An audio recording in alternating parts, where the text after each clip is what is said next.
হ্যাঁ দেবে ও মা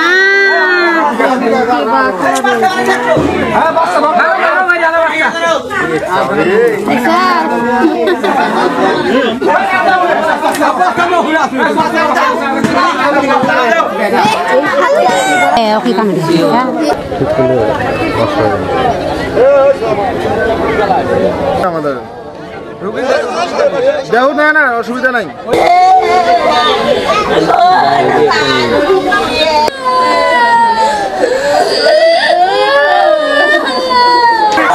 আমরা সাপের এখানে ইয়া দেখি, অত্যাচার দেখি। তারপরে সাপুরিয়াকে এখানে ডেকে নিয়ে আসি, ডেকে আনার পরে মাটি খনন করা হয়। খনন করার পরবর্তী 14-15টা বাচ্চা বাইর হয়। বাচ্চা কয়টা ধরার পরে হয়তো কিছু আঘাতে মারা গেছে, আর তাজা কয়টা উনি ব্যাগে উঠায়। খনন করতে করতে হঠাৎ করে বড় সাপটা বাইরে হয়।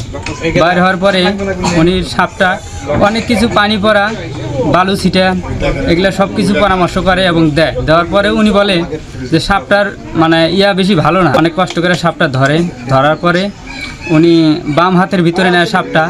নেওয়ার পরেই উনি বস্তায় মানে উড়ানের কালেই পূর্বেই উনি সাপটা বস্তায় এক হাতে নিবার নইছে, এদিকে বস্তার জন্য হাত বাড়াইছে, আর এদিকে সাপটা ওনার হাতে সবল মারে।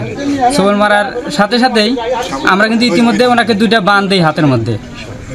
2টা বান দেওয়ার পরে উনি তৃতীয় বানটা, যেটা উপরে যে বানটা ছিল, এই বানটা উনি খুলে দিল। তা আমি বললাম, চাচা বানটা খুললেন, আপনার সমস্যা হবে না? কয় না, আমার কোনো সমস্যা হবে না, দেখি আমার কাছে ওষুধ আছে। পরে ওনার এক বাম পকেটে 2টা পকেট ছিল, ওনার সাপুরের 2টা পকেট ছিল। বাম পকেটে একটা সাপের বাচ্চা ছিল, আর ডান পকেটে একটা গাছ ছিল। গাছটা বললো, বাবা এই পকেটে আমার একটা গাছ আছে, গাছটা বাইর করো। গাছটা বাইর করে ওই গাছটা সহকারে কিছু গুলমরিচ সহকারে ওনাকে বাইটা দেওয়া হয়। বাইটা দেওয়ার পরে উনি খায়। খাওয়ার পরবর্তী উনি একবার খায়, তারপরে দ্বিতীয়বার আবার একটা গাছ বের করে দেওয়া হয়। উনি দ্বিতীয়বার খাওয়ার পরে উনি নিজেই বলল যে যদি এই গাছটা খাওয়ার পরে যদি আমার ভালো না হয় বা আমি যদি সুস্থ না হই, তাহলে মনে হয় আমি আর বাঁচবো না।